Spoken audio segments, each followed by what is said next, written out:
Master minds commerce చదవాలనుకునే 10th inter విద్యార్థుల తొలి ఎంపిక.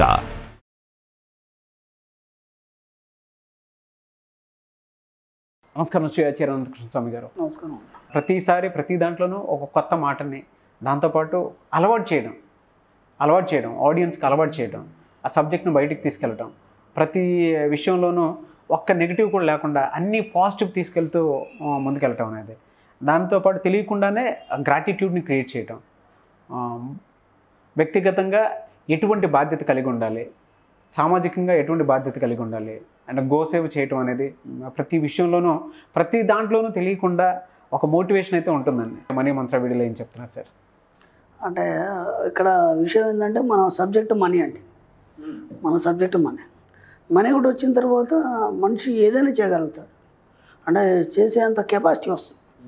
ఏదైనా కొనగలడు, ఏదైనా సేవ రూపంలో కూడా చేయగలడు. నీ దగ్గర ఏమీ లేదు, చేయమంటే ఎక్కడి నుంచి చేస్తాం? అనవసరంగా ఇబ్బంది పెట్టినట్టు కదా. అందుకని ముందు మనం ఏం చెప్తున్నాం అంటే ముందు డబ్బు ఎలా సంపాదించాలి చెప్తున్నాం. డబ్బు వచ్చిన తర్వాత చేయమంటే ఎవరైనా చేస్తారు. అవును, ఆ డబ్బు ఇది లేనే లేదు, ఇవ్వమంటే అక్కడి నుంచి ఇస్తారు. మీ దగ్గర పెన్ను ఉంది సార్, కొంచెం పెన్ను ఇవ్వరా, ఇది రాసుకొని ఇస్తానంటే ఇస్తారు. మీ దగ్గర పెన్నే లేదు, ఎక్కడి నుంచి ఇస్తారు అడిగితే? ముందు పెన్ను తెప్పించాం మనం అందరి దగ్గర. కాబట్టి ముందు డబ్బు అనేది, దాని మీద భయం అనేది తీసేస్తాం. ఫస్ట్ డబ్బు మీద భయం తీసేస్తాం. ఆ రెండోది ఏంటంటే డబ్బు అనేది అతి సులభంగా సంపాదించవచ్చు అనే దాని మీద చాలామంది కూడా ఇప్పుడు అంటే ఇంతకుముందు ఉన్న పరిస్థితులు లేవు. చాలామంది మన వీడియోలు విన్న వాళ్ళకి కానీ క్లాస్లోకి వచ్చిన వాళ్ళకి కానీ ఇంతకుముందు ఉన్న టైట్ పరిస్థితి లేదు. ఇప్పుడు ఎంతో కొంత వెసులుబాటు వచ్చింది, కనీసం వాళ్ళు సంపాదించగలుగుతున్నారు, కనీసం ఖర్చు పెట్టగలుగుతున్నారు. ఇప్పుడు మనం చెప్తే కనీసం వినగలుగుతారు. విన్నప్పుడే చెప్పాలి, మళ్ళీ చెప్తే వినరు వాళ్ళు. ఇప్పుడే చెప్పాలి, వినే ఇది తీసుకొచ్చాము వింటారు. కాబట్టి ఈ సమయంలోనే సేవ కూడా చేయమని చెప్తున్నాం, తప్పేముంది?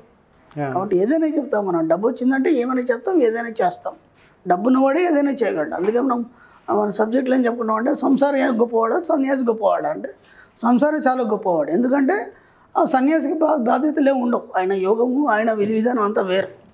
అని సంసారి అన్నీ చూడాలి, గోసేవ చేయాలి, ఒక సన్యాసి వస్తే భోజనం పెట్టాలి, ఒక అతిథి వస్తే భోజనం పెట్టాలి, ఆ సమాజానికి అన్ని రకాల సేవ చేయాలి, ఇల్లుని నడుపుకోవాలి. ఇన్ని బాధ్యతలు కూడా సంసారం మీదే ఉంటాయి. అలాంటి సంసారికి ఎంత డబ్బు వస్తే అంత సేవ చేయగలుగుతాడు. అదే మనం చెప్పాం, తప్పే ఉంది. అంతే, అంతకన్నాకేం లేదు. ఓకే. ఇక ఈ వీడియోలు ఏంటంటే మనకు చిన్నప్పటి నుంచి కొన్ని స్టోరీలు బాగా భలే గుర్తుంటాయి. అప్పుడు ఎలా అంటే ఓ రాజు ఉన్నాడు, రాజుకి 7 కొడుకులు ఉన్నారు, వాళ్ళు వేటకి వెళ్ళారు. ఇలాంటి బోలెడు మనం ఇప్పుడు ఉన్న పిల్లంగా ఏదైనా మన అమ్మమ్మలు నాన్నమ్మలు కానీ లేకపోతే మన వాళ్ళు కూడా తాతయ్యలు కానీ ఎవరైనా అడిగేదని ఇమ్మీడియట్లీ చెప్పేస్తాం. మనకు కూడా ఇది కథలు బాగానే గుర్తుంటాయి. అవును. అంటే ఒక చిన్న గమ్మత్ ఏంటంటే ఈ స్టోరీలో ఒక రాజు ఉన్నాడు, 7 కొడుకులు ఉన్నారు. 7 కొడుకులు వేటకి వెళ్ళారు. వేటకి వెళ్ళగానే చేపలు పట్టుకున్నారు, దాంట్లో చేప ఎండలేదు. అది ఎంత చక్కగా ఉందంటే నిజంగా కూడా అది చెబుతున్నప్పుడు మన ఫీలింగ్ 7 కొడుకులుగానే ఆ 7 కొడుకులు మైండ్లో వచ్చేస్తుంది. ఓకేనా? వాళ్ళు వేటకి వెళ్ళారు, చేపలు పెట్టారు, కానీ ఆ వేటకి వెళ్ళినట్టు ఆ చేపలు అవన్నీ మనకు కనిపిస్తాయి. అంటే చిన్నప్పుడు ఆ దృశ్యాలన్నీ మన సబ్కాన్షియస్ మైండ్లో ఆ దృశ్యాన్ని చూడగలిగాం మనం. అర్థమైందా? ఇప్పుడు కూడా ఏంటంటే సరదాగా ఒంటరి కూర్చున్నప్పుడు అవి నెమరు వేసుకుంటున్నప్పుడు ఆ దృశ్యాలన్నీ కదులుతాయి. మన తాతయ్యతో కాకపోతే మన అమ్మమ్మ కానీ ఇవన్నీ స్టోరీలు చెప్పినాయి. ఎక్కువైతే ఈ స్టోరీ అందరికీ ఐడియా ఉంటుంది. రాజు 7 కొడుకులు వేటకి వెళ్ళారనేది వాడు. అల్లిక ఎంత చక్కగా ఉంది, ఎప్పుడన్నా గమనించారా మీరు? ఎక్కడ కూడా గ్యాప్ లేకుండా 7 కొడుకులు అన్నాడు, ఎమ్మడే చేపలు అన్నాడు, దాంట్లో ఎండలేదు అన్నాడు. ఎందుకు ఎండలేంటే గడ్డి మోపడ్డం వచ్చింది. అల్లిక ఎంత చక్కగా ఉంది మొత్తం, అసలు ఎక్కడ కూడా గ్యాప్ లేకుండా మనకు టక టక టక టక అది ఒక బై హార్ట్ అయిపోతుంది మనకి. ఇప్పుడు మనము ఒక పద్యం కానీ లేకపోతే ఏదైనా ఒక పాఠం కానీ ఏదైనా బై హార్ట్ చేయాలంటే కష్టం మనకి. ఇది ఎలాంటి బై హార్ట్ లేకుండా ఈజీగా వెళ్ళిపోతుంది. అలాగే డబ్బు సంపద విషయంలో కూడా ఆ అల్లిక అనేది అలాగే ఉండాలి. అర్థమైంది? అప్పుడు మనకు చాలా సులభం అవుతుంది. డబ్బు అనగానే మనకి డబ్బు అంటే ఏ డబ్బు? డబ్బులో ఎన్ని రకాలు? 500 నోట్ల, 2000 నోట్ల, అవి ఏంటి అసలు? అవి అలా ఎందుకున్నాయి? ఆ కలర్ ఎందుకున్నాయి? ఆ కలరు దానికి కొన్ని చిహ్నాలు ఉంటాయి.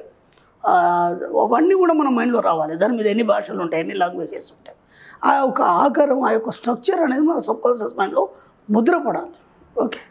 ఏమంటే సంపదనగానే ఆ డబ్బు ద్వారా సంపద ఎలా మనం పోగు చేసుకోవాలి? సంపద అంటే మీ దృష్టిలో ఏంటి?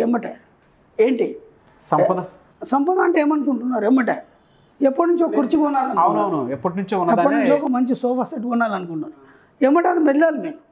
మీ కోరికలు ఏవైతే మిగిలి ఉన్నాయో ఎప్పటి నుంచి అనుకుంటున్నారో ఆ సోఫా ఏ రంగు ఉండాలి, ఓకేనా, అది ఏ మోడల్లో ఉండాలి, లేదా ఒక కార్ అనుకుంటున్నారు, లేదా ఒక ఇల్లు అనుకుంటున్నారు. ఇక్కడ ఎంత చక్కగా ఒకటి అన్ని మైండ్లో మెదిలాయి కదా. అలాగే డబ్బు అనగానే డబ్బు పరంగా నీకు ఎంత కావాలి డబ్బు, అదంతా నీ మైండ్లో చూడగలగాలి. అది కాగానే దాంతో మీరు ఏమేమి చేయవచ్చు, ఏమేమి కొనవచ్చు. ఓ ఫ్లాట్ కొంటారా, ఒక ఇల్లు కొంటారా, ఒక కారు కొంటారా, ఇంట్లో వస్తువులు కొంటారా, ఎప్పటి నుంచో అనుకుంటున్నారు ఏసీ పెట్టించుకోవాలని. అది కావట్లేదు. అది అంటే కొందరు విచిత్రం ఏంటంటే, నేను ఇంతకుముందు కూడా ఒకసారి చెప్పాను, ఒక శ్లోకంలో చెప్పాను, రుద్రముని గురించి చెప్పాను నేను. డబ్బు ఉండడం వేరు, దాన్ని అనుభవించడం వేరు, ఇవి రెండు కావాలి. డబ్బు చాలామంది దగ్గర ఉంటుంది, కానీ దాన్ని అనుభవించాలనే కోరిక కానీ, లేదంటే దాన్ని ఎట్లా యూటిలైజ్ చేసుకోవాలనేది కూడా తెలియదు చాలామంది. ఊరికట్టి తీసి పక్కన పెడుతుంటారు అంతే. కాబట్టి ఆ రెండు ఉండాలి మన దగ్గర. డబ్బు ఉండడం కాదు, దాన్ని అనుభవించేది కూడా ఉండాలి. కాబట్టి ఎప్పటి నుంచో ఏసీ కొను కూడా పెద్ద సమస్య కాదు, వాడి దగ్గర 10 లక్షలు ఉన్నాయి, కానీ అది కొనాలనే ఆలోచన రాదు వాడికి. ఒకటి. రెండు, ఏమవసరం లేదు, ఫ్యాన్తో పని నడుస్తుంది కదా అనుకుంటాడు. దాని మీనింగ్ ఏముంది దగ్గర అంత డబ్బు పెట్టుకొని?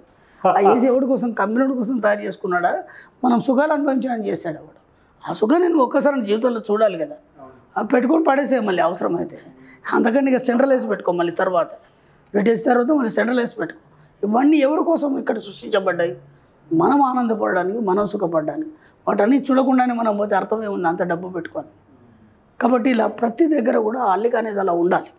డబ్బు అనగానే డబ్బు ఎలా ఉండాలి, డబ్బు కాగానే సంపద ఎలా ఉండాలి, సంపద తర్వాత ఐశ్వర్యం ఎలా ఉండాలి. ఇప్పుడు ఫస్ట్ మనకు డబ్బు కావాలి, డబ్బు ద్వారా నువ్వేమేం కావాలో కొనుక్కున్నావు, అయిపోయింది. ఆ తర్వాత ఐశ్వర్యంలో నీకు హోదా వస్తుంది. ఐశ్వర్యంలో హోదా, పరపతి ఇవన్నీ వస్తాయి. ఆరోగ్యం, హోదా, పరపతి ఇవన్నీ వస్తాయి.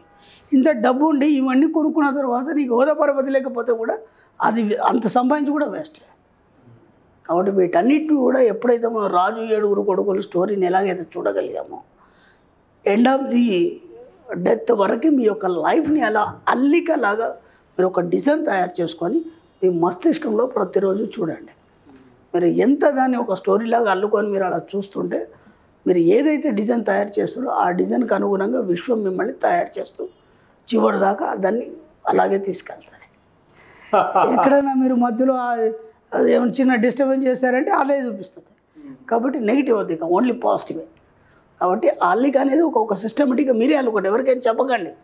జస్ట్ అది అల్లుకొని ఒక స్టోరీలాగా అల్లుకొని మీ లైఫ్ని ఎలా ఉంటుంది, ఎలా ఉండాలి, మీరు ఒక మహారాజులాగా ఎలా ఉండాలి, మీరు ఎలాంటి కారు కొనాలి. అప్పుడంటే రథాలు ఉండేది, ఇప్పుడు కార్లు, అంతే తేడా ఏం లేదు దానికి. కాబట్టి ఎలాంటి కార్లు ఉండాలి, దానితో ఎవరెవరు ఉండాలి మీ కారులో, మీకు కూడా వెనకాల ఎన్ని కార్లు ఉండాలి, ముందర ఎన్ని కార్లు ఉండాలి, దాని మెయింటెనెన్స్ ఎంత ఉండాలి, ఇవన్నీ కూడా మీరు ఒక ప్లాన్ ప్రకారం మంచిగా దాన్ని ఒక దృశ్యాన్ని తయారు చేసుకోండి. కంటిన్యూగా ఎప్పుడు పడుకునేప్పుడు కానీ జస్ట్ ఊహించుకొని పడుకోండి అంతే. ఆటోమేటిక్గా అవన్నీ నిజం అవుతాయి, ఖచ్చితంగా అవుతాయి. డెఫినెట్గా. అంతకంటే ఏం లేదు. ఎప్పుడు కోటీశ్వర్లు కూడా మనలాంటి వాళ్ళే, మనలాగే ఉన్నారు వాళ్ళు కూడా, వాళ్ళకేం కొత్తగా ఏం లేదు. కాబట్టి వాళ్ళందరూ కూడా అలా ఊహించుకొని సాధించుకునేది తప్ప కొత్తగా ఎవరో ఇచ్చిందేం లేదు. అర్థమైందా? కాబట్టి మీరు కూడా ప్రతి సామాన్య మానవుడు కూడా ధనవంతుడు కావచ్చు. పెద్ద కోటీశ్వర్లు ఉన్న పొలం పుట్టుకతోని కోటీశ్వర్లు ఏం లేరు వాళ్ళు. వాళ్ళందరూ కూడా సామాన్య స్థాయి నుంచి అన్ని అనుభవించి అక్కడ దాకా వచ్చారు. ఎందుకంటే వాళ్ళు ఇలా అల్లుకున్నారు వాళ్ళ జీవితాన్ని, డబ్బు సంపద ఐశ్వర్యంతో వాళ్ళు అల్లుకొని 24 గంటలు దాన్ని చూడగలిగారు వాళ్ళు. అందుకని సాధించారు. మీరు కూడా సాధించండి. డెఫినెట్గా. Thank you so much Shri Acharya Anantakrishna Swami గారు. థ్యాంక్ యూ అండి. సుమన్ టీవీలో మీ పర్సనల్ అండ్ బిజినెస్ ప్రమోషన్స్ కోసం కింది నెంబర్కి కాంటాక్ట్ చేయండి.